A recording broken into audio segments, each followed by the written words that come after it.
¿Qué tal, amigos y amigas? Reciban un cordial saludo.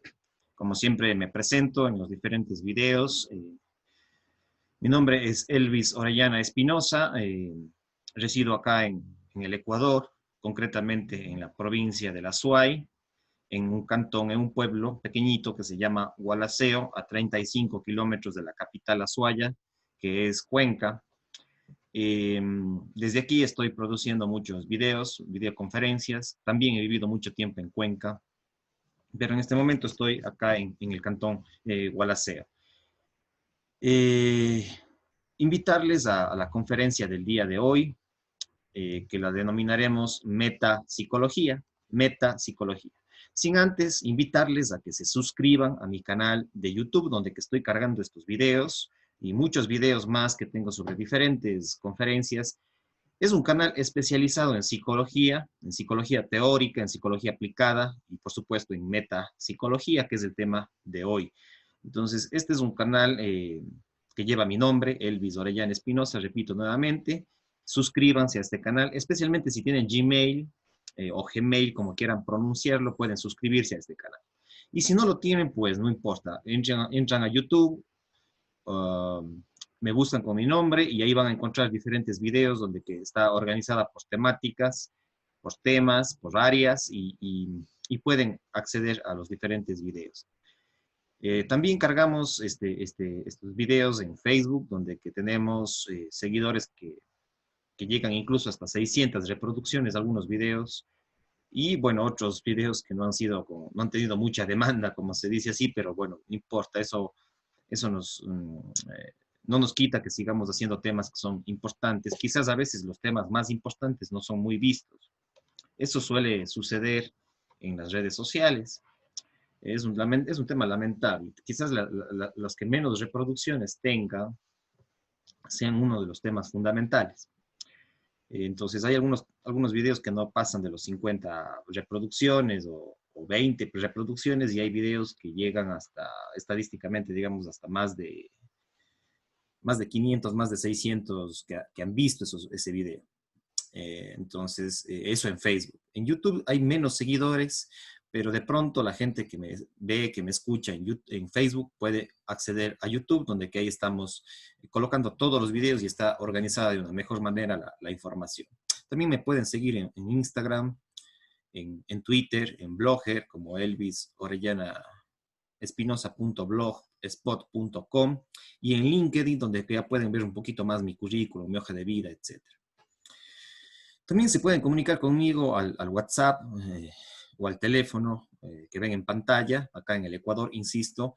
El código de este país es 593 para cualquier número y de ahí mi teléfono es el 995-38-4275. Entonces estoy a las órdenes en todo el mundo hispano, ya que ahora estamos con las tecnologías de la información, de la comunicación y podemos dar asesoramiento psicológico y metapsicológico también en investigación desde donde me ubico, que es un pueblo chiquito, bastante casi rural a comparación de Cuenca o de Quito o Guayaquil, ni se diga de las grandes metrópolis del mundo, ¿no? Entonces, este es un pueblito rural donde yo estoy, sin embargo, puedo llegar a diferentes partes del mundo, especialmente del mundo hispanohablante. Ya, el día de hoy vamos ya a lo que es la conferencia, la videoconferencia, la he denominado metapsicología. Y digamos, es parte de las corrientes psicológicas, pero esto le he puesto entre comillas, porque si es una corriente psicológica que no se revisa en las universidades o que poco se revisa o no se lo pone explícito así como metapsicología. Entonces yo por eso le he puesto como parte de las corrientes o escuelas psicológicas. Sin embargo, está entre comillas. ¿Por qué? Porque ya vamos a revisar. Porque va más allá de la psicología, va más allá de las corrientes psicológicas. Pero digamos, está ligado a otra conferencia que tengo que se llaman corrientes psicológicas, escuelas o corrientes psicológicas. Ya, entonces tengo una videoconferencia en concreto sobre las corrientes psicológicas. Vayan a mi Facebook, bueno, también a mi Facebook, a mi YouTube y busquen en mi canal corrientes psicológicas. Entonces ahí va a haber una conferencia sobre esto. También tengo otra de psicología aplicada, por ejemplo, que está relacionada. Y otros temas que siempre están relacionados de las cosas que estoy hablando. A veces repito algunas cosas, otras veces digo cosas nuevas, pero sí les recomiendo especialmente este de corrientes psicológicas.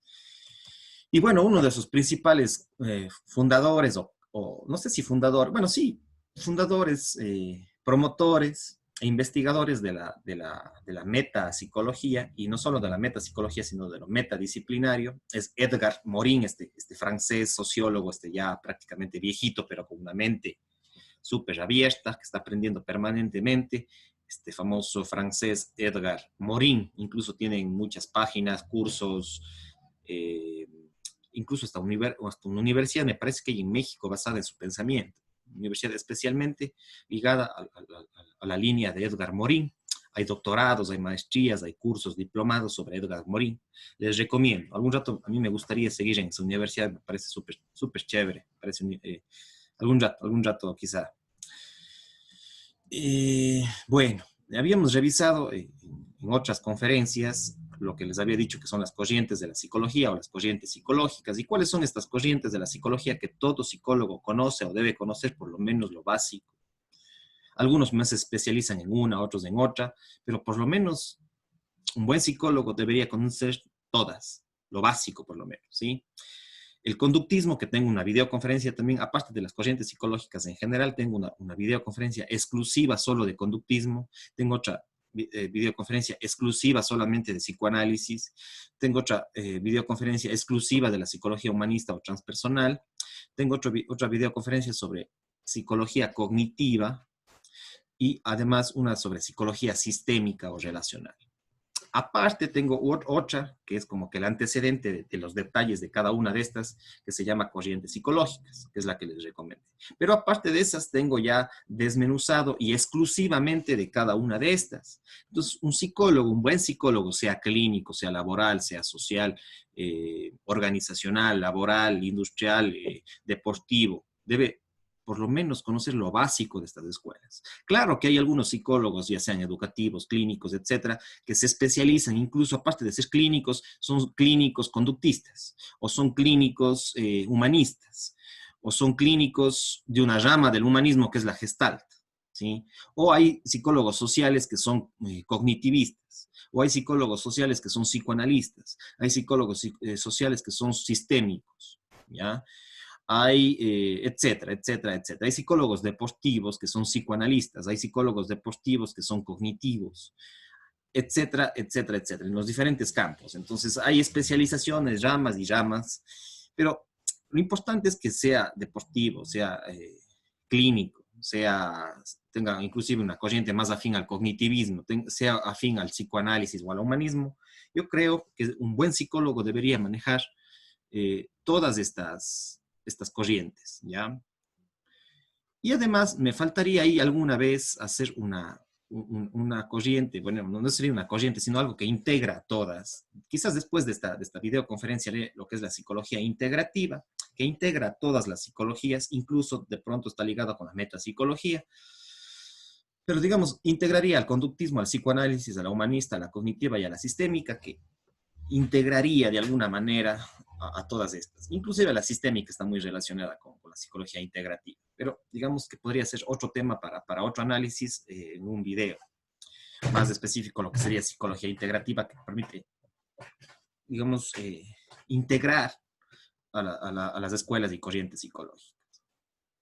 Ahora, la metapsicología, que es el tema de hoy, pues es una de las corrientes psicológicas, pero al mismo tiempo no lo es decir, al mismo tiempo lo trasciende, va más allá de las corrientes psicológicas, ¿sí? Entonces, por eso inclusive le apuesto un poco al último, porque trasciende, va más allá, trasciende la psicología, trasciende las escuelas y corrientes psicológicas, ¿ya? Entonces, ¿qué es esto de la metapsicología? ¿Cómo se origina y en qué contexto se desarrolla la metapsicología? Bueno, si hablamos de metapsicología, podremos decir que surge en el año 4000 antes de Cristo. Estamos hablando de hace 6000 años, ¿ya? Es decir, cuando ya, desde cuando la humanidad tiene registros históricos, tiene registros documentales, desde que más o menos creemos que se desarrolló a través de la ciencia, de la historia, creemos que se ha desarrollado la escritura, ¿sí? Bueno, hasta ahora los científicos dicen la escritura se desarrolló en el año 4000 años antes de Cristo, cuando se dieron las primeras civilizaciones. Pero de pronto a veces hay otras investigaciones y que de pronto pueden irse más atrás inclusive, con los jeroglíficos, etcétera, etcétera. Pero digamos, como un primer punto básico, podremos decir que la metapsicología surge en el año 4000 antes de Cristo y surge hasta lo que se conoce ahora con la escritura. Sin embargo, yo creería que hay antecedentes de la metapsicología en la misma historia del Homo sapiens, ¿ya? En la misma historia del Homo sapiens. Estamos hablando de hace 250.000, hace 200.000 años aproximadamente, ¿sí? Desde que comienza el Homo sapiens, el Homo sapiens sapiens, a desarrollarse. Incluso más atrás. Sí, incluso más atrás. ¿Ya? En todo el proceso evolutivo del Homo, del Homo, ¿sí? Del género Homo de los animales, ¿ya? No solamente del Homo sapiens, y aquí vemos un gráfico que es del Homo sapiens sapiens hace 200.000 años aproximadamente, pero hay otros mucho más atrás, el Homo sapiens neanderthales, el Homo erectus, el Homo habilis, el Australopithecus, etcétera, etcétera. Y si vamos más atrás, llegamos incluso hasta la historia del universo. ¿Ya? La historia del universo, desde el Big Bang. Y si vamos ya a hacer más atrás, antes del Big Bang que hubo. Entonces, esto ya es hilar más fino. Entonces, a lo que voy es que no es que la psicología surgió en el siglo XIX, con Freud, con el psicoanálisis, con los experimentos de Wundt en Alemania, en Europa. Pues quizá la psicología europea y la que nos enseñan en las universidades de manera clásica, pues quizás sí. ¿Sí? La que yo mismo he dicho en las otras conferencias y es lo que más o menos me han enseñado en la universidad. Sin embargo, ya estudiando otras ramas, por eso es metapsicología, uno podría decir que la psicología nace desde el Big Bang, incluso hasta antes, ¿ya? Ya depende uno como psicólogo en cuál se quiere centrar y en cuál se quiere focalizar. Pero si vemos desde un pensamiento más holístico, integrativo, podemos decir que la psicología surge en el Big Bang o antes. ¿Qué hubo antes del Big Bang? Y ahí nos mete a otros campos, que es la física, la historia del universo, la historia de la naturaleza, la historia de la creación, ¿sí? La historia del cosmos. O sea, ahí ya nos vamos a... Y bueno, sí hay psicólogos que hablan de esto. Por ejemplo, se me viene a la mente Ken Wilber, que ya habla de esto, de que tiene unos libros que se llaman Más allá del Edén, ¿sí? Que por ahí lo tengo, Más allá del Edén, que es un libro perdón un ratito, Después del Edén, ¿ya? Se llama Después del Edén, de este libro de aquí, Después del Edén, de Ken Wilber. Entonces, no he terminado de leer todo este libro, pero yo creo que este libro es básico para entender lo que estoy diciendo, ¿ya? No he leído todo, una parte lo leí, alguna vez quiero terminar de leer, y este libro de Ken Wilber, Después del Edén, una visión transpersonal del desarrollo humano, ¿sí? Ya habla de estas cosas, de lo que estoy afirmando. Pero no solamente Ken Wilber, ¿sí? Q-E-N, que es el nombre Ken Wilber, W-I-L-B-E-R, Ken Wilber, ¿ya? Después del Edén. Entonces, en este libro ya habla algo un poco de esta visión que les estoy planteando. Y que en las universidades de eso no se habla, no se dice, especialmente en las carreras de psicología. Por eso es que mi canal busca justamente promover esto y formar a psicólogos. Yo he formado a muchos psicólogos clínicos, sociales, laborales, educativos, incluso en otras profesiones, en economía, en administración he dado clases también, y en medicina también he dado clases de psicología y de otros temas también, de investigación. Entonces, esto a veces no se habla, ¿ya? En las universidades, ¿sí? Porque algunos profesores poco conocen sobre esto y muchas veces son profesores puestos a dedo, digamos así. A pesar de que a veces ganan incluso hasta concursos, son puestos a dedo. Se arman los concursos para eso.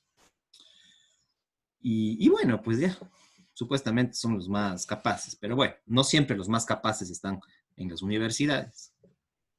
Hay gente muy capaz, por supuesto, en las universidades, pero hay gente también muy incapaz, como en todo, digamos así. Y en la ciencia en general. Entonces, digamos que eso implica la metapsicología. ¿Cuál es el objeto de estudio de la metapsicología? Pues la psicología, aunque, aunque suene medio irónico, medio chistoso. Entonces, ¿cuál es el objeto de estudio de la metapsicología? La psicología como tal. La psicología y los psicólogos, ¿sí? Como filósofos, como científicos y como artistas. A la psicología y a los psicólogos como filosofía, como ciencia y como arte. Porque la psicología tiene esos tres lados. No es 100% científica, tiene mucho de ciencia y es importante la ciencia.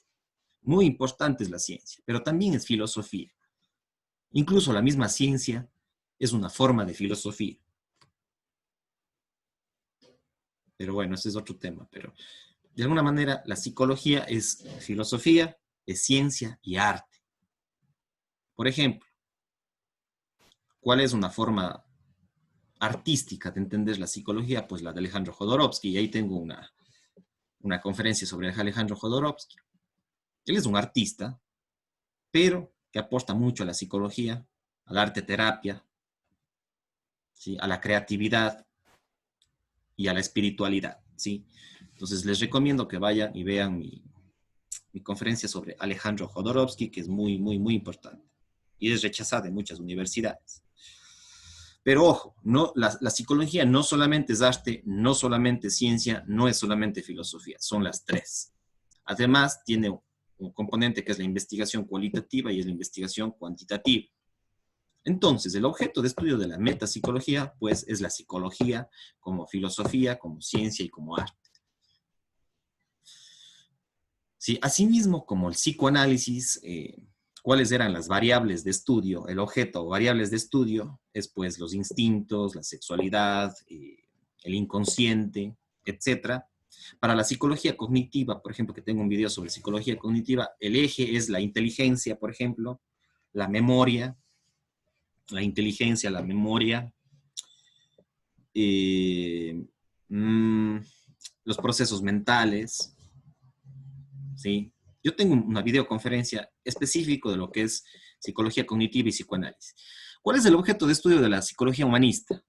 Pues de la psicología humanista y transpersonal es la autorrealización, las necesidades humanas, la autorrealización, las experiencias cumbres, la espiritualidad, el lado espiritual de los seres humanos, religiosos o no religiosos o incluso ateos, pero es el lado espiritual, místico, ¿ya? Ese es el objeto o los componentes o variables de estudio de la psicología humanista y transpersonal. Vayan a mi video, les recomiendo, videoconferencia sobre psicología humanista. Lo mismo en la sistémica. ¿Cuál es el objeto de estudio de la psicología sistémica? Pues las relaciones, los vínculos, las relaciones humanas, las redes, ¿sí? Las interacciones. Ese es el objeto de la psicología sistémica. Vayan a mi videoconferencia sobre psicología sistémica. Les recomiendo. Del conductismo. ¿Cuál es el objeto de estudio del conductismo? Solamente lo observable, lo que se puede ver y experimentar, tocar. ver, ¿sí? Y principalmente a través de los sentidos.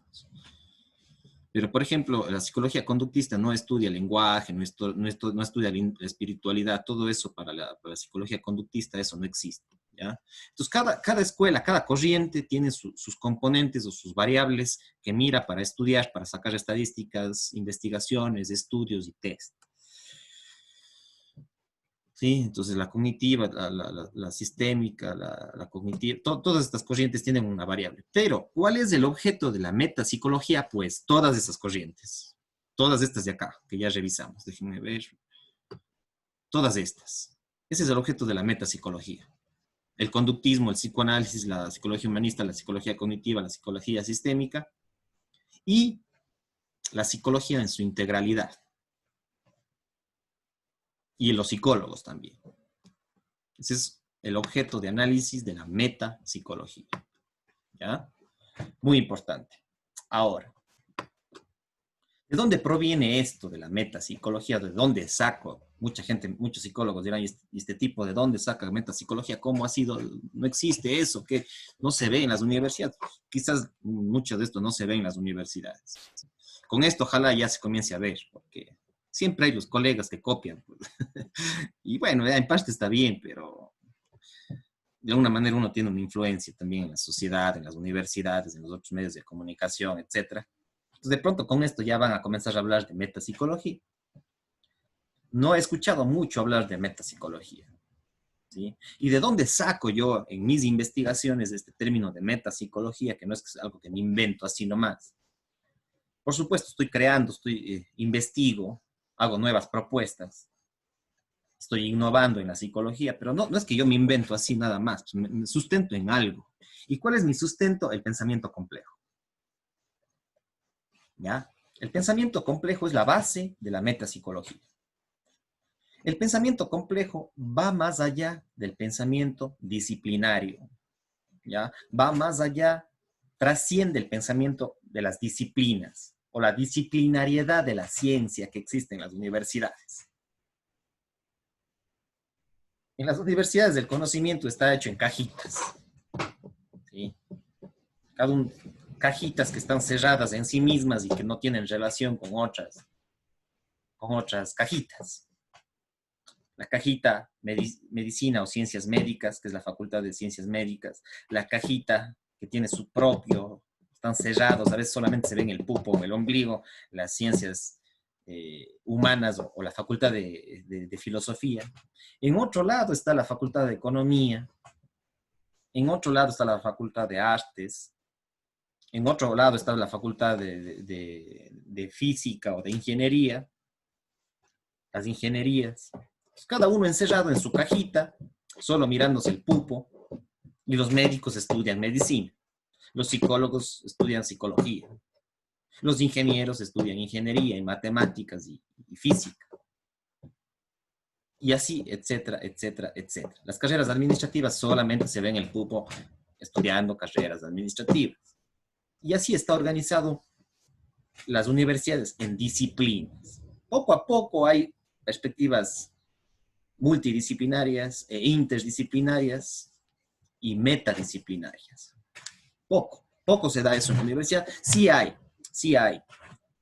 Sí hay. Yo mismo he trabajado con economistas, con sociólogos, con geógrafos, con arquitectos, con el campo del ordenamiento territorial, con médicos, etc. Pero es muy poco. O sea, todavía hay el pensamiento en las universidades de que cada uno está en su área y solo se ve el pupo o el ombligo. Perdón que utilice la palabra pupo. Nosotros pupo decimos al ombligo, sí, en nuestra cultura. Entonces, así están organizadas las universidades. A lo menos acá en el Ecuador. Quizás en otras partes del mundo ya tienen una connotación más abierta, más han recuperado el pensamiento complejo. O los estudios de la complejidad, como quieran denominar. ¿Ya? Entonces, el pensamiento complejo, lo repito nuevamente, va más allá del pensamiento disciplinario. ¿Qué quiere decir disciplinas? Pues solamente en la física, solamente en la psicología, solamente en la medicina, es el pensamiento disciplinario. Entonces, va más allá de lo disciplinario en el contexto de la psicología. va más allá de la disciplina que es la psicología y de la disciplinariedad de las ciencias en general. Lo que ha hecho la ciencia en la historia es hacernos en cajitas, demasiadas especializaciones. Incluso en la actualidad ya te haces PhD en administración, por ejemplo, o PhD en ingeniería civil, o PhD en psicología, o PhD en etcétera. Entonces, el gran problema del PhD, el gran problema del PhD, no de todos, pero de un gran parte de PhDs es que se especializan demasiado en algo y no ven el todo. O sea, no ven el todo, digamos, solamente ven la parte, que es eso de ahí. Es lo mismo que muchos médicos, pero no solo en la medicina, en todos los campos. Es lo mismo que el médico. Ustedes van a un médico especialista, solamente es especialista, por ejemplo, ahorita que me toqué el ojo, solamente es especialista en los ojos, el optometrista, por ejemplo, o el oftalmólogo. Solamente especialista en los ojos, no ve las relaciones en lo demás, del cuerpo e incluso el ambiente. El especialista en nariz, ¿cómo es? El otorrinolaringólogo, en las vías respiratorias, solo es especialista en eso, en ese sistema de las vías respiratorias. Pero pregúntele cómo está relacionado eso con el dolor de estómago, pues quizás no lo sepa. Vaya a otro especialista. Entonces, el gran problema de los especialistas es justamente eso, que solamente ven una parte y no ven la relacionalidad del todo. Ojo, no estoy diciendo que sean malos los especialistas, no estoy diciendo eso. Es bueno ser a veces especialista y muy concreto en algo, especialmente los médicos. Si son especialistas en psiquiatría, aparte de medicina, son especialistas en psiquiatría, son especialistas en oftalmología, en estética, ¿cómo es? En cirugía plástica, etcétera, etcétera. Entonces, el problema de los médicos que son hiper especializados es que no ven la relacionalidad del todo. Ese es un grave problema. Y no solamente en los médicos, también se da en los psicólogos. También se da en los psicólogos. Y en todas las profesiones, en todas las ramas, incluso hasta en las no profesiones, como por ejemplo los artesanos. Un artesano es tan bueno, por ejemplo, en gastronomía, que está ahí todos los días, ahí en su cocina, haciendo sopa y todo. Está muy así no haya seguido la universidad, está muy metido en su rama o en su comida. Pero no es especialista en comida asiática, ni en comida musulmana, o en comida europea, en comida italiana. Está solo metido en su rama y es hiper especialista en eso de ahí. Y ese es un problema. Entonces, no solamente sucede en las universidades, también en la vida cotidiana, o gente que no es profesional, como por ejemplo los artesanos, o los comerciantes. Solamente venden zapatos. Hasta cierto punto es necesario vender solamente zapatos porque eso te focalizas en algo. Y está bien, eso te puede dar un valor agregado. Pero de pronto hay otros que no son solamente especialistas en zapatos, son especialistas en sandalias, son especialistas en carteras, son especialistas, etcétera, etcétera, etcétera. ¿Ya? Entonces ya depende. ¿Sí? En el caso de los psicólogos, por ejemplo, uno desde la universidad, desde el tercer nivel, en el pregrado, como llamamos, o tercer nivel en la universidad, lamentablemente ya sale como psicólogo clínico, como psicólogo social, como psicólogo laboral, como psicólogo organizacional, como psicólogo educativo. Y ese sí, en parte para algunos está bien porque uno ya sale con una tendencia desde la misma universidad. En parte. Yo he sido un poco medio crítico a eso. Yo creería que debería haber una psicología en tercer nivel y ya después te deberías especializar en el caso de que te quieras especializar. Pero, por ejemplo, para mí, hablando de experiencia propia, yo me gradué de psicólogo organizacional y ya salí con eso. Y sí he trabajado y he dado clases en psicología organizacional. ¿Sí? Y además he trabajado en recursos humanos, en algunas cooperativas y todo eso. Sin embargo, el gran problema de los psicólogos laborales y organizacionales es que a veces se terminan pareciendo al contador, al economista o al administrador de empresas, manejando solamente roles y roles y roles y roles, y se especializan a veces los psicólogos que bueno, algo tuvieron de matemáticas, se especializan solamente en roles, en manejo de la nómina, etcétera, etcétera, o solamente en cuestiones administrativas como el IES, como el seguro, y eso es lo que demandan muchas de las veces las empresas. Entonces, muchos de mis colegas psicólogos organizacionales se especializan más en nómina y en procesos más administrativos, burocráticos, administrativos. Y bueno, hay gente que le gusta y bueno, como le pagan buena plata, entonces de pronto le va bien, le va bien, ¿ya? Entonces muchas veces el psicólogo organizacional dejó de ser psicólogo y se convirtió casi en un administrador de empresas, incluso en un contador, manejando solamente roles. Entonces justamente ese es el problema. O sea, en parte hay que ver pros y contras. En parte sí es para mí a lo menos sí es un problema. Porque uno estudió psicología, pues no estudió para ser administrador, si no hubiese estudiado contabilidad o economía.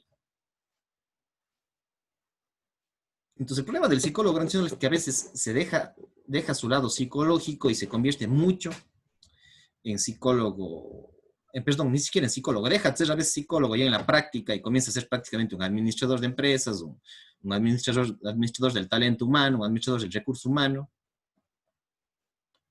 y deja su lado psicológico. Y no hace estudios de clima laboral, no hace estudios de relaciones de poder en las empresas, no hace estudios del desarrollo organizacional, de la cultura organizacional, del clima organizacional, de la motivación en las empresas, que es para lo que fue formado. Entonces, yo conozco más del 50% de mis colegas, mucha gente, solo por ponerle un dato nomás, que se dedican solamente a roles de pago. Y por ejemplo, a mí eso no me ha gustado mucho. A mí me gusta la psicología y la metapsicología. Pero sobre todo la psicología. Yo creo que ante todo soy psicólogo.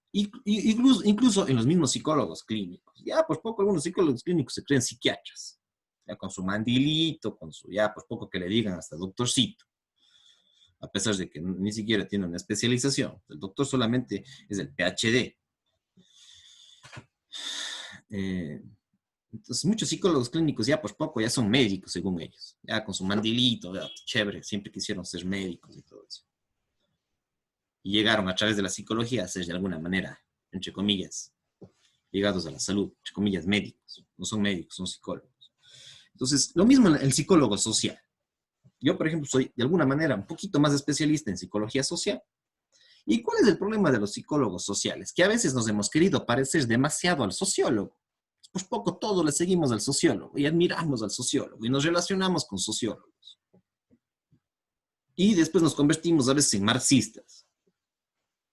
Y ese es otro problema,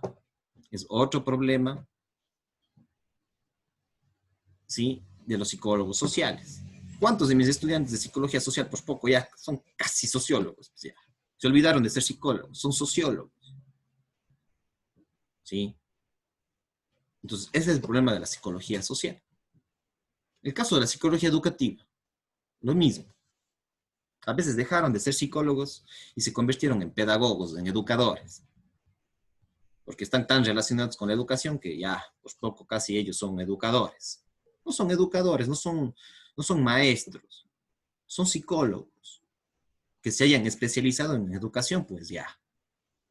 Pero no olviden ese lado psicológico. Entonces, ese es a veces el problema, que cuando uno es psicólogo educativo, psicólogo clínico, psicólogo social, organizacional, se especializa demasiadamente en eso y olvida su lado psicológico. Olvida las corrientes que ustedes ven en pantalla, olvida esas corrientes psicológicas y se olvidó ahí y nunca más revisó y solamente lo que revisó en la universidad, pues ahí quedó. Nunca investigó más.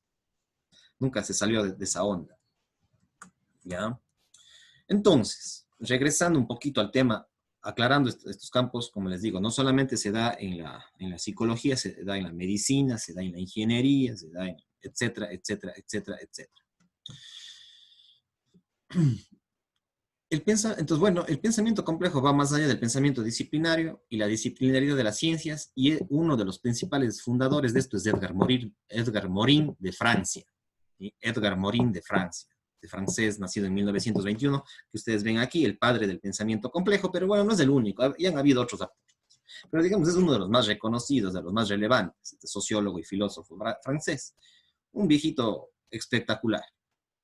Pero como todo autor tiene sus pros y sus contras. Otro de los autores es Fritjof Capra, un físico teórico, un físico escritor, que tiene varios libros, entre ellos La trama de la vida. Otro tiene El Tao de la física. Pero este trama de la trama de la vida también habla de los sistemas complejos, de la complejidad de los sistemas. ¿Ya? Entonces son dos autores claves dentro del pensamiento complejo y en base a esto y a otros autores que por supuesto yo he revisado, he leído, he investigado, he sido profesor o por autodidáctica, incluso en alguna maestría vi algo también. Pero son dos pilares. Hay muchísimos más otros autores del pensamiento complejo. Entonces, ¿qué plantean ellos? Ellos dicen, una cosa es el pensamiento disciplinario, que es ser psicólogo, por ejemplo. Otra cosa es el pensamiento multidisciplinario. Es decir, para yo resolver un problema, por ejemplo, de una depresión, pues yo necesito ¿de quién? Del psicólogo, o mejor dicho, dentro del campo de la psicología. Para resolver una depresión, fuera bueno armar equipos multidisciplinarios o investigar la depresión. Tengo que armar equipos también multidisciplinarios, no solamente los psicólogos, sino también, o no solamente los psicólogos clínicos, sino también psicólogos clínicos, psicólogos sociales, educativos, deportivos, sociales, para entender, diagnosticar la depresión y para intervenir en eso de ahí, para modificar. O otra forma de equipos multidisciplinarios. Para resolver una depresión, o bueno, ya no vamos al ejemplo de la depresión, vayamos al ejemplo, por ejemplo, del consumo de alcohol, un alcohólico. Entonces, no solamente es bueno para resolver el problema del alcoholismo ir solamente de un psicólogo. De pronto necesitamos un psicólogo, necesitamos un médico, necesitamos un psiquiatra, necesitamos un trabajador social o un sociólogo, un antropólogo, un biólogo, un genetista. O tres nada más, psicólogo, genetista y psiquiatra, por ponerle un ejemplo. ¿Ya? Entonces esos son los equipos multidisciplinarios. Ahora, en los equipos multidisciplinarios, por lo general cada uno hace su trabajo y no se relaciona mucho con los otros. Es decir, si investigamos sobre el alcoholismo o intervenimos sobre el alcoholismo, cada uno hace su trabajo medio de manera aislada. Es decir, un alcohólico va donde un psiquiatra por un lado, va por otro lado donde un psicólogo, por otro lado va donde un trabajador social y por otro lado va donde un genetista, por ejemplo. Y cada uno hace su trabajo independientemente, sin relacionarse mucho con el otro. Ese es un equipo multidisciplinario, es decir, múltiples disciplinas investigan, diagnostican e intervienen sobre, por ejemplo, el alcoholismo o sobre la drogadicción. Ese es un equipo multidisciplinario. El equipo, en cambio, lo interdisciplinario, ya hay una relación. Ya hay una relación entre el médico, el médico psiquiatra, el psicólogo, el genetista y el trabajador social, o el psicólogo social. Y entre estos conversan, analizan, reflexionan, ven los puntos en común, en qué están de acuerdo, en qué no están de acuerdo este equipo multidisciplinario, dialogan permanentemente, se comunican, analizan, se retroalimentan el uno al otro. El uno aprende, el psicólogo aprende del médico, el médico aprende del psicólogo, el médico aprende del sociólogo o del trabajador social, el trabajador social aprende del médico, y viceversa y todo eso. Entonces, ese es un equipo interdisciplinario, que está en relación, que está vinculados y que se retroalimentan y que aprenden el uno del otro.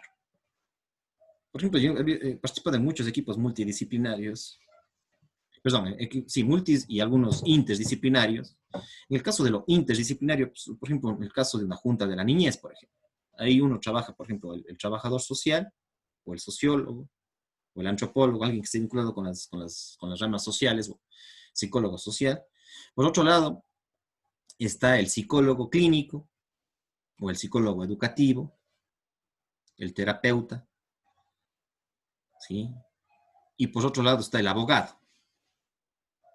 Entonces, a veces yo he participado de equipos que cada uno hace cosas por su lado.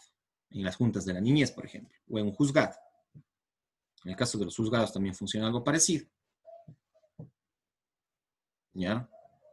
Entonces, a veces cada uno, el abogado hace sus cuestiones jurídicas y todo ahí, está metido, leyendo en su rama, el psicólogo está por su rama, el sociólogo, el trabajador social está por su rama.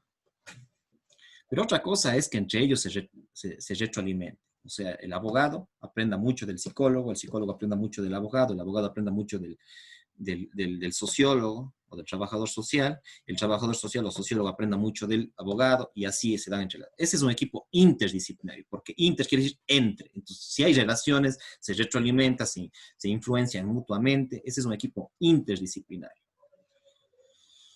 ¿Sí? Entonces, esos son ejemplos.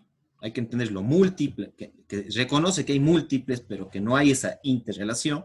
Y en cambio, lo interdisciplinario, hay múltiples, pero que están relacionados. O sea, no es que se encasillan en cada uno en su cosa y cada uno por su especialidad y ya, simplemente da su aporte y ya. No, el interdisciplinario es el que se retroalimenta permanentemente. Ahora, ¿qué es lo metadisciplinario y lo transdisciplinario? Es ir más allá de las disciplinas, romper estas barreras. O sea, relacionarse, pero rompiendo ya esas barreras, incluso incluyendo a gente que no es disciplinaria, es decir, que no es profesional, en equipos de análisis.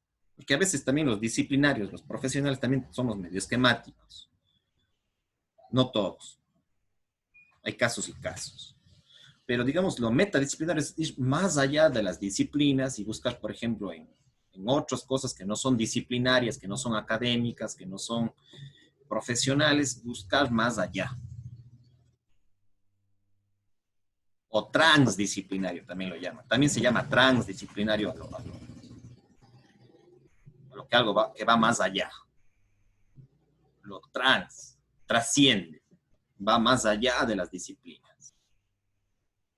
Por ejemplo, una investigación metadisciplinaria o transdisciplinaria sería salir de las cajitas que se llaman universidades, ¿sí? Salir de ahí e irse a vincular con las comunidades, con la gente, a aprender de las comunidades, aprender prácticas ancestrales, aprender de la cultura popular, porque de pronto yo estoy encerrado en mi academia, en mi ciencia, en mi facultad, en mi universidad, y me desvinculo de lo que está pasando en la sociedad, de lo que está pasando en las redes sociales. Entonces el académico está encerrado ahí en su cajita universitaria y no se retroalimenta de la práctica, de la vida cotidiana, de la gente, de la comunidad, de la cultura popular, de la sociedad, de los medios de comunicación. Incluso muchos académicos tienen miedo de poner sus investigaciones en las redes sociales, solamente se dedican a su revista indexada ahí por sus investigaciones que nadie a veces lee ni les toma en cuenta. Solamente publican para los panas, para ya supuestamente ganar más. Y les interesa mucho el kushki. Kushki es en quichua plata, dinero, money en inglés, como quieran llamar, la guita, la plata, el dinero. ¿Sabes? Solo les interesa eso. Por eso hacen sus papers, están compitiendo ahí en las universidades, compiten y compiten entre ellos, a veces se matan, le persiguen a profesores, le pisa ahí, hechos los que colaboran, pero en el fondo a veces están compitiendo entre ellos mismos. Ya quieren por poco su PhD, todo el mundo quiere su PhD, que le financien la beca, ya utiliza las palancas para conseguir el PhD, y pues ya es PhD y pues ya supuestamente es el gran investigador, ya por poco PhD, el ego academicus. Y está bien que hayan PhDs, está bien que hayan másters, pero no nos quedemos ahí, en la cajita del título, en la cajita de la universidad.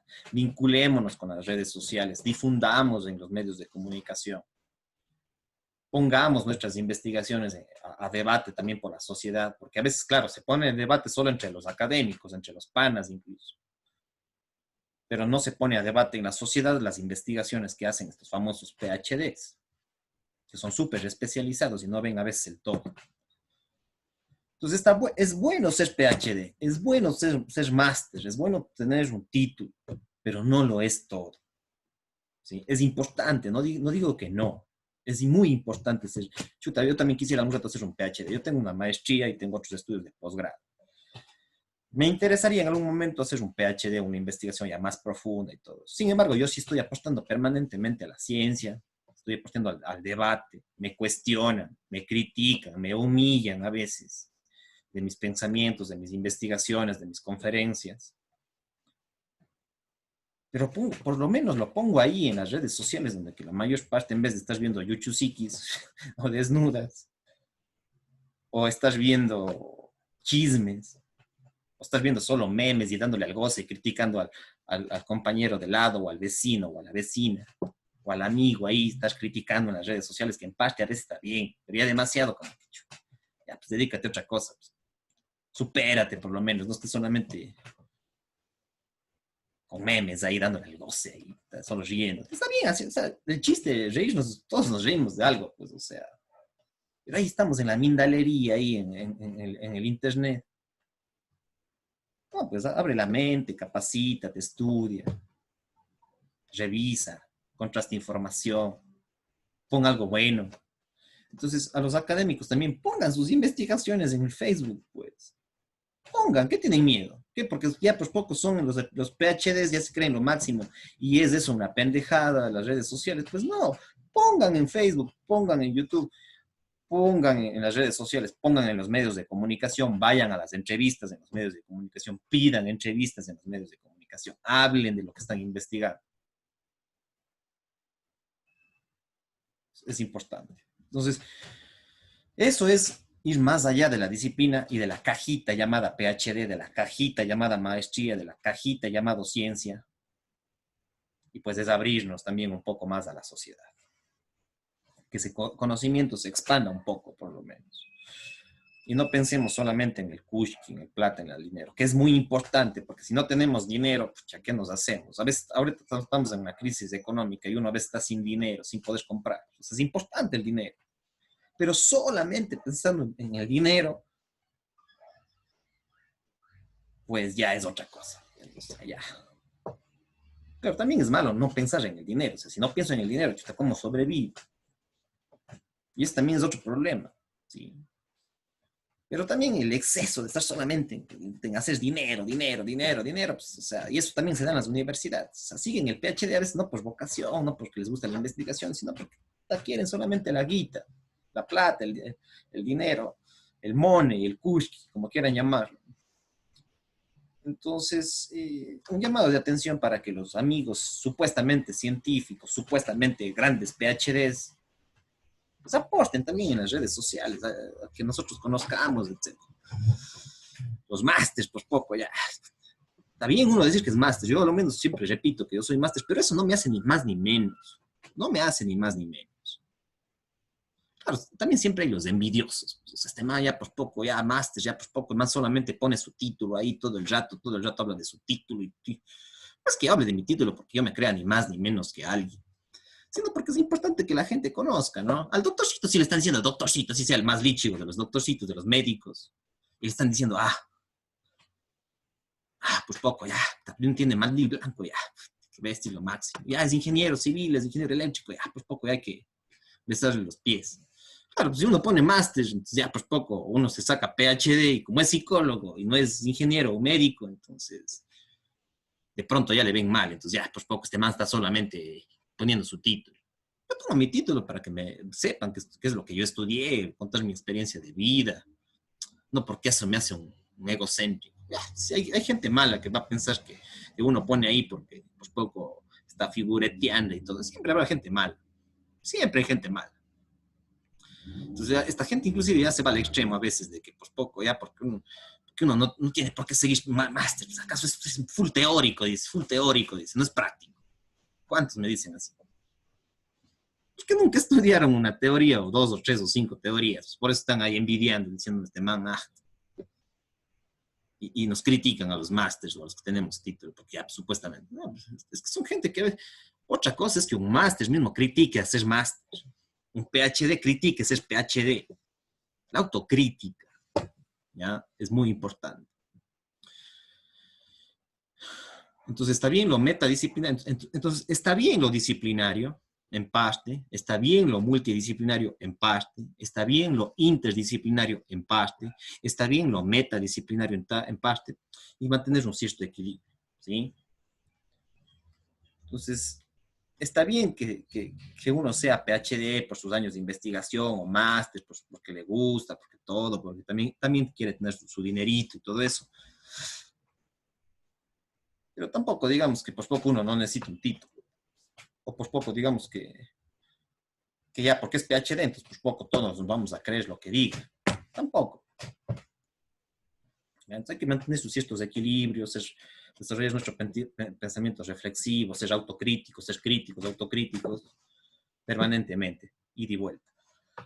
Hay gente que es demasiadamente crítica con los otros, pero no tiene un mínimo sentido de autocrítica. O hay gente que es muy autocrítica, pero no tiene un mínimo sentido de crítica. ¿Ya? Entonces, todos esos equilibrios hay que tratar de manejarlos. Ya, esto como una reflexión, como un gran paréntesis, aunque me demore, yo creo que son cosas importantes. Entonces, ¿qué es la metapsicología? La base es el pensamiento complejo, ¿sí? Meta, trans, quiere decir más allá, que trasciende la psicología. ¿Ya? Psicología es el estudio del alma o del comportamiento humano, y metapsicología es algo que trasciende el estudio del comportamiento humano o el alma o la psique de las personas. ¿Por qué? Porque la psicología puede ser estudiada por otras ramas, por ejemplo, por las ciencias naturales o biofísicas. Imagínense un físico que estudia psicología, impresionante. También puede un físico estudiar psicología, leyendo, investigando qué es esto de la psicología. Un biólogo estudiar psicología, súper interesante. Por ejemplo, ¿cómo es? Es el chileno. Eh, Humberto Maturana. ¿Ya? Humberto Maturana es un biólogo que se ha metido mucho al campo de la psicología y de la epistemología. ¿Ya? Entonces es un biólogo que estudia la psicología. Pueden haber físicos que estudian la psicología, pueden haber químicos que estudien la psicología, primatólogos que estudien la psicología, el cerebro, médicos que estudian psicología, psiquiatras que estudian psicología, deportólogos o licenciados en cultura física que estudien psicología. Eso es ser metapsicólogo.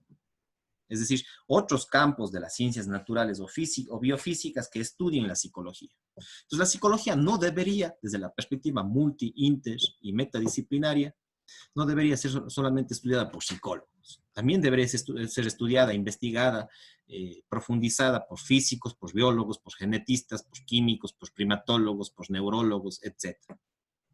También por historiadores, ¿sí?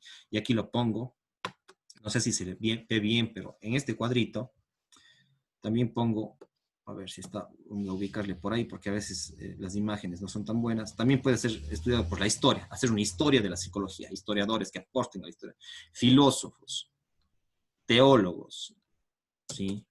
Filósofos, teólogos, un teólogo que investigue sobre psicología, extraordinario, pues que investigue todo eso. Un místico, un arqueólogo, un paleontólogo, uno que sepa de sistemas informáticos, de ingeniería robótica, que sepa sobre psicología, impresionante. ¿Qué mejor? Un artista que investigue psicología como Jodorowsky, por ejemplo. Un pintor que estudie psicología. Está impresionante. Fuera chévere. Sí hay. Pocos, pero sí hay. A lo menos acá en el Ecuador pocos, pero sí hay. Las ciencias humanas o sociales también deberían estudiar a la psicología. Antropólogos que estudien psicología. Es impresionante. Buenazos. Un antropólogo que tiene una maestría en psicología. O así no tenga maestría, por lo menos sí un curso, o cursos, o diversos cursos, investigue, lee, busque en internet, etcétera, pues impresionante. Un sociólogo que sepa psicología, como Eric Fromm, por ejemplo. Hay pocos sociólogos, incluso los sociólogos son muy críticos con la psicología muchas de las veces, son enemigos prácticamente de los psicólogos, los sociólogos. A lo menos los sociólogos marxistas son enemigos de los psicólogos. Los critican durísimo. Pues más bien aliméntense de la psicología, les puede ayudar eso en su profesión. Economistas que sepan de psicología, ¿sí? Para ver cómo la cognición apunta a determinadas políticas o decisiones económicas en la familia, en el país, en un cantón, etc. La genealogía, genealogos que estudian psicología, pedagogos que estudian psicología, geógrafos que estudian psicología, demógrafos que estudian psicología, comunicadores o periodistas que estudian psicología, administradores de empresas, administradores en general, gerentes que estudian psicología, trabajadores sociales que estudian psicología, etc. Entonces, la psicología no debería ser únicamente estudiada, investigada por psicólogos, sino por todos los campos de las ciencias naturales o biofísicas y por todos los campos de las ciencias humanas o sociales. Y por las profesiones que son de alguna manera medio interdisciplinarias, como la historia, la filosofía, la teología.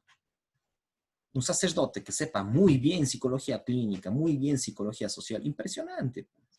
Un pastor, un testigo de Jehová, un budista que sepa psicología, súper chévere, súper chévere.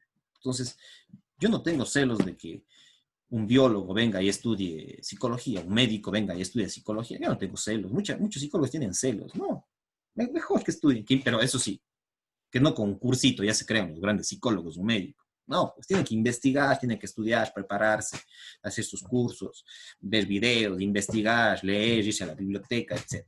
Actualizarse, conversar con psicólogos, juntarse con psicólogos. Eso es la metapsicología. ¿Cómo se junta la física con la psicología, por ejemplo? ¿Ya? Algunos dicen, no, pues es que un físico con un psicólogo, ¿cómo así? No hay por dónde y todo esto. Sí, hay físicos que son psicólogos y hay psicólogos que estudian física. Muy importante. Y eso es la metapsicología. Ahora, esto no solo sucede en la psicología, también sucede en otros campos. Por ejemplo, en la física, ¿sí? Podemos hablar no solamente de metapsicología, sino de metafísica, ¿ya? De metaquímica, de metamedicina, de metabiología, de metaeconomía, de metacomunicación, de metaarqueología, de metateología. Es decir, por ejemplo, en el campo de la física, los físicos creen que solamente ellos tienen derecho a estudiar física. Pues falso. Quizás sí son los más expertos porque justamente están en eso todos los ratos, todos los días, estudiando física, todo eso. Pero capaz que sí hay biólogos que estudian física, los biofísicos. Capaz que hay genetistas que necesitan de la física, primatólogos que necesitan la física, historiadores que han hecho historia de la física, arqueólogos que necesitan de la física para estudiar ciertas infraestructuras, paleontólogos que necesitan física, sociólogos que estudian la física, psicólogos que estudian a los físicos, la biografía de los físicos, los problemas de la física, los planteamientos de la física, antropólogos, psicólogos, economistas, pedagogos, demógrafos que estudian la física desde el punto de vista demográfico, etcétera, etcétera, etcétera. Entonces, eso es, por ejemplo, la metafísica. Ciencias naturales que aporten al desarrollo de la física, otras ciencias naturales aparte de la física que estudien la física, y humanistas o científicos humanos y sociales que estudian a la física. Hacer una historia de la física o una psicohistoria de la física, un psicoanálisis de la física y de los físicos. Es impresionante. Un psicólogo que investigue, por ejemplo, la vida y los comportamientos desde el punto de vista psicológico de Einstein, ¿sí? De, qué sé yo, de otros físicos de acá locales, que estudie sobre, qué sé yo, sobre otros, ¿cuáles otros autores? Copérnico, por ejemplo.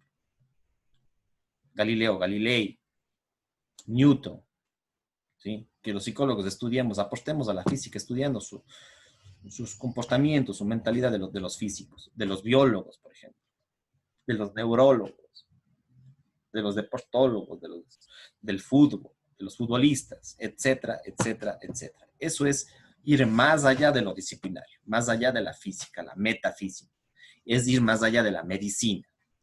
Por ejemplo, aquí hay otro ejemplo, el cáncer. Se supone que el cáncer es un problema biológico, bioquímico, es una enfermedad que debe ser tratada básicamente por médicos y más concretamente de los oncólogos, que son los especialistas en cáncer. Pero bueno, digamos por la medicina, por los médicos, son los que deberían investigar, estudiar sobre el cáncer. Pero si lo vemos desde una perspectiva multi, inter y meta o transdisciplinaria, pues el cáncer debería ser estudiado por muchos frentes, por muchas disciplinas, y equipos multidisciplinarios e interdisciplinarios y transdisciplinarios. Entonces, el cáncer históricamente ha sido una perspectiva disciplinaria por la medicina y más específicamente por la oncología, pero debería ser estudiada no solamente por los oncólogos, de pronto por los mismos psiquiatras que aporten al estudio del cáncer, los neurólogos que estudian al cáncer, etcétera, etcétera, etcétera. Entonces necesitamos conformar equipos multidisciplinarios dentro de la misma medicina para estudiar el cáncer, pero no solamente en la medicina. ¿Qué dice un sociólogo sobre el cáncer? ¿Qué dice un psicólogo sobre el cáncer? ¿Cómo se desarrolló, los datos, las investigaciones? Se evalúa una persona que tenga cáncer, la biografía de una persona que tenga cáncer, la demografía del cáncer, la mitología del cáncer, la paleontología del cáncer, la filosofía o la teología del cáncer. Me explico. Si es trascender la perspectiva disciplinaria que solamente es de los médicos. Ahora, claro, un psicólogo tiene que asimismo ser responsable en estudiar el cáncer o la oncología, estudiar, capacitarse, de pronto una maestría, de pronto una especialidad, leer artículos científicos, estar en interacción con pacientes o con personas que tienen cáncer, ¿sí? Estudiar, hacerle test, hacerle entrevistas, estudiar la biografía de la persona que tiene cáncer. Eso implica un proceso de investigación, de estudio. No pues cualquier psicólogo puede ir a tratar el cáncer. Tendría que primero medio prepararse, leer algo, investigar. Ahora que hay internet, hay bibliotecas digitales, etc. Tendríamos que investigar. Lo mismo un primatólogo, lo mismo un arqueólogo del cáncer, un sociólogo del cáncer, etcétera, etcétera. Y así en todos los temas. En la depresión, también equipos multidisciplinarios, disciplinarios, multidisciplinarios, interdisciplinarios, transdisciplinarios para estudiar la depresión. No solo estudiar, sino también intervenir. Las matemáticas, sí, no solamente estudiar por los matemáticos o los estadísticos, sino que también las matemáticas tienen que ser estudiadas por la teología,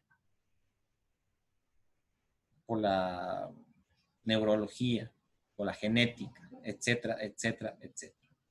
El internet, lo mismo, los medios de comunicación, Dios, el amor, el sexo, el fútbol, las emociones, la economía. La economía no tiene por qué ser solamente de los economistas. Quizás son los que más estudian, por supuesto, y todo esto, pero de pronto hay psicólogos que estudian economía, hay sociólogos que estudian economía, hay químicos que estudian economía. Y eso es ir más allá de lo disciplinario. Es ir a lo multidisciplinario, a lo interdisciplinario y a lo transdisciplinario. Entonces, eso es la metapsicología, la metadisciplinariedad, muy importantes dentro de las corrientes psicológicas, entre comillas, pero es importante trascender. Y a los colegas psicólogos, o sea, los psicólogos no somos los únicos que debemos aprender psicología. Los médicos deben saber psicología. Estudiar, investigar, de pronto hacer una maestría, una especialización, por lo menos un curso, 2 cursos, 3 cursos. Los comunicadores sociales se creen los únicos que son los periodistas, los únicos que pueden hacer entrevistas, los únicos que pueden tener un medio de comunicación. Pero de pronto hay psicólogos que tienen medios de comunicación, hay psiquiatras que tienen medios de comunicación, hay químicos que tienen medios de comunicación, economistas que tienen medios de comunicación. Entonces dejemos esos egos al lado y comencemos a pensar en perspectivas disciplinarias, que son necesarias, multidisciplinarias, interdisciplinarias y metadisciplinarias. Con esto, amigos, no sé si me he alargado, creo que me he alargado mucho, pero sí es importante, sí estaba pendiente hacer esta conferencia de la metapsicología. Entonces también los psicólogos tenemos que irnos más allá de la psicología, relacionarnos con otras áreas, alimentarnos de nuestras áreas, de otras áreas, perdón. Nosotros también compartir a las otras áreas para que se den cuenta de lo que es la psicología. Y así nos vamos retroalimentando. Así es, amigos y amigas, con esto me estoy prácticamente despidiendo. No se olviden de comunicarse conmigo a las diferentes redes sociales. Ahí está mi número de teléfono. Estoy para asesorar en tesis, en investigaciones, en psicología. Estoy a las órdenes. Y por supuesto, siempre estos videos, revisen siempre mi canal, busquen ahí videos, pueden investigar, ya están muchas conferencias, investiguen ahí, eso les puede servir a muchos psicólogos y a muchos que no son psicólogos también para aprender psicología. De pronto no soy el gran experto, pero bueno, estoy apostando en algo si quieren. Entonces, revisen mis videos, suscríbanse a mi canal como Elvis Orellana Espinosa en YouTube. Si es que pueden, suscríbanse, especialmente si tienen Gmail o Gmail. Y si no lo tienen, pues no importa. Entran ahí y revisan mis videos y estoy a las órdenes. Para también, si es que quieren, también estoy haciendo entrevistas para ir dando a conocer también, relacionando psicología con otros campos, vinculando, debatiendo, analizando, contrastando información. ¿Sí? Entonces, ingresen a mi canal, que es un canal especializado en psicología y también de alguna manera en metapsicología, pero partiendo siempre de la psicología. Un saludo cordial, pasen bien, cuídense mucho. Chao, chao. Estoy a las órdenes. Cuídense mucho. Chao, chao.